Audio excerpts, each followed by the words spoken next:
আসসালামু আলাইকুম ওরহমতুল্লাহি ওবারাকাত। হজ হলো পূর্ণাঙ্গ জিয়ারত করা বা তোয়াফ করা, যা মক্কা এবং মদিনা সকল জায়গায় জিয়ারত বা তোয়াফের মাধ্যমে হজ করা হয়। আর আরেকটা হজ হলো উমরা হজ।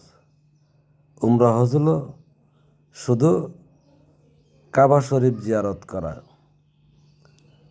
এখন হাদিসেও পাবেন, স্ত্রী বা নারীর নিচের ঠোঁট চুষা বা চুষলে উমরার সওয়াব হয়, এই ধরনের। কিন্তু বাস্তবতা হলো হজটা স্বামী স্ত্রী বা নারী পুরুষের সহবাসের মাধ্যমে পূর্ণাঙ্গ প্রতিষ্ঠা করাই বা পূর্ণাঙ্গ মিলন প্রতিষ্ঠা করাই হলো হজ। কারণ আল্লাহ এবং রাসূলের অবস্থান নারী পুরুষের মধ্যে, আর এই নারী পুরুষের মধ্যে আল্লাহ এবং রাসূলের সন্তুষ্টির বা আল্লাহ নবীর সন্তুষ্টির জন্যে যে পূর্ণাঙ্গ সহবাস সালাত করা হয়, তাহাই হজ।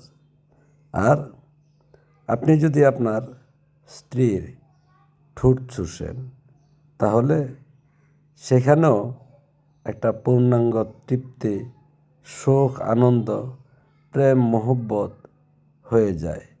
তাই ঠোঁট চোষা উমরা হজের বা উমরা হজ। আর এটা শুধু এখানেই নয়, যেমন কোরআনে 14 সেজদা পান। মানব দেহের এই 14টা অবস্থানের মধ্যে প্রধান হলো মুখ বা ঠোঁট। মুখের এই মূল স্তম্ভ হলো ঠোঁট।